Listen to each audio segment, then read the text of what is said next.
자, 안녕하세요. 경제학장 박사입니다. 오늘 이 자리에는 우리 학생 2명도 함께 했는데요. 반갑습니다.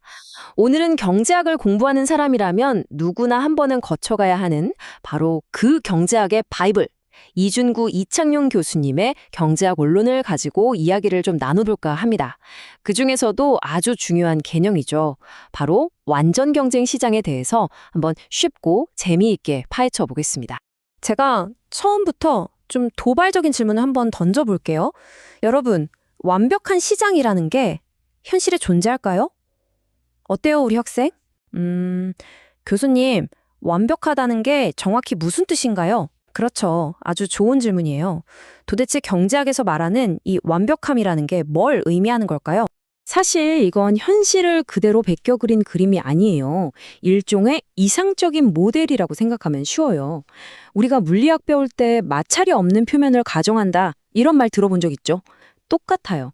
일단 가장 완벽하고 단순한 상태를 설정해 놓고 그걸 기준으로 삼아서 현실의 복잡한 시장들이 얼마나 완벽하지 않은지를 비교하고 분석하는 거죠. 일종의 기준점, 자라고 생각하면 됩니다.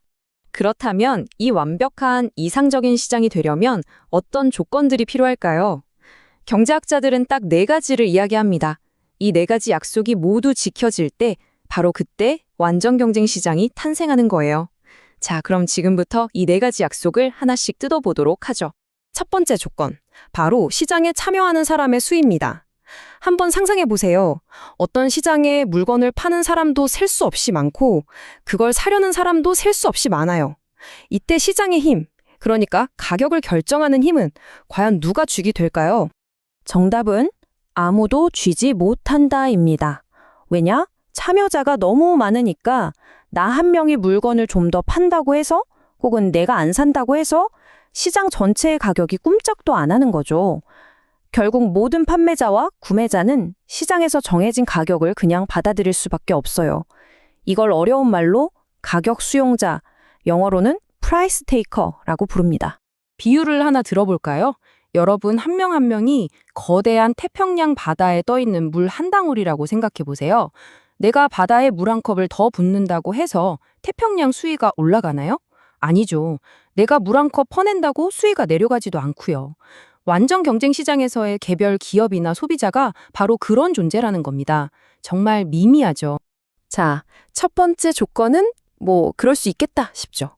그런데 두 번째 조건은 와, 이건 진짜 현실에서 가능할까 싶은 생각마저 들게 합니다. 바로 시장에서 거래되는 모든 상품이 아주 완벽하게 100% 똑같아야 한다는 거예요. 이게 대체 무슨 소리일까요? 이걸 경제학 용어로 상품의 동질성이라고 하는데요. 말 그대로 A 가게에서 파는 물건이랑 B 가게, C 가게에서 파는 물건이 품질, 디자인, 브랜드, 포장까지 그냥 완전히 똑같은 거예요. 그래서 소비자들이 굳이 나는 A 가게 물건을 사야 해 라고 고집할 이유가 전혀 없는 상태를 말합니다. 아, 교수님, 근데 그게 현실적으로 가능한가요? 쌀만 해도 2,000쌀, 1,005대 쌀 다 맛도 다르고 가격도 다르잖아요. 맞아요. 바로 그겁니다. 현실에서는 불가능에 가깝죠. 하지만 이 이상적인 모델에서는 대한민국 모든 농장에서 생산된 쌀알 하나하나가 맛, 크기, 품질까지 그냥 완전히 복사해서 붙여넣기 한 것처럼 똑같다고 가정하는 겁니다. 소비자는 눈 감고 아무 쌀이나 사도 전혀 차이를 못 느끼는 거죠. 바로 이 사진이 현실을 보여주죠. 임금님표 2,000쌀처럼 어떻게든 우리 쌀이 더 맛있고 특별하다고 브랜드를 만들고 포장도 다르게 해서 차별화를 하잖아요. 왜? 그래야 조금이라도 더 비싼 값을 받을 수 있으니까요. 다시 말해, 현실의 기업들은 이 동질성에서 벗어나려고 정말 필사적으로 노력하는 겁니다. 이론과 현실의 차이가 여기서 확 드러나죠. 자, 이제 거의 다 왔습니다. 마지막 2가지 조건인데요. 이 2가지는 시장에 자원과 정보가 얼마나 자유롭게 흘러다니느냐에 대한 이야기입니다. 이게 시장의 효율성을 결정하는 아주 중요한 열쇠가 되거든요. 세 번째는 자원의 완벽한 이동성. 쉽게 말해 진입과 퇴출이 완전히 자유롭다는 뜻이에요. 어떤 사업이 돈이 된다 싶으면 너도 나도 아무런 방해 없이 뛰어들 수 있고 반대로 장사가 안 되면 언제든 미련 없이 사업을 접고 빠져나올 수 있어야 한다는 거죠. 그리고 마지막 4번째, 완전한 정보.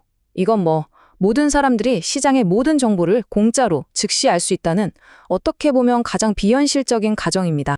자, 여기까지 설명을 듣고 나면 우리 학생처럼 이런 생각이 들 거예요. 아니, 교수님, 솔직히 현실에 존재하지도 않는 이런 비현실적인 시장 모델을 대체 저희가 왜 배우고 있는 거죠?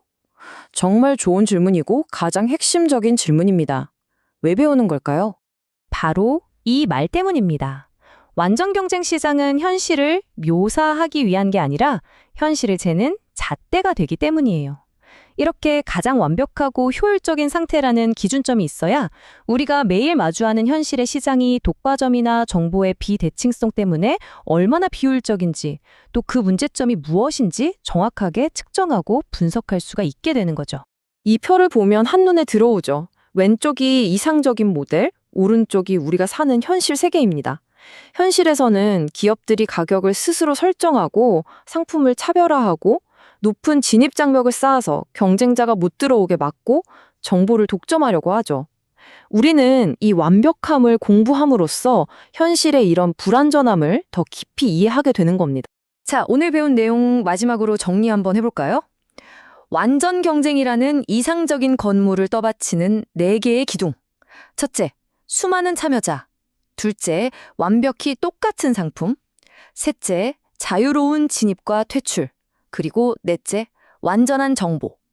이 4가지 기둥 중에서 단 하나라도 빠지게 되면 그 시장은 그때부터 불완전한 시장이 되는 겁니다. 오늘 강의는 여기까지입니다. 마지막으로 여러분이 한번 깊이 생각해 볼 질문을 하나 던지면서 마칠게요. 우리가 주변에서 볼 수 있는 주식시장, 동네 채소 가게, 아니면 최첨단 스마트폰 시장. 이런 수많은 시장들 중에서 오늘 배운 완전 경쟁 시장의 4가지 조건에 가장 근접한 시장은 과연 무엇일까요? 그리고 왜 그렇게 생각하는지 한번 고민해 보시면 경제를 보는 눈이 훨씬 더 넓어질 거라고 확신합니다. 수고하셨습니다.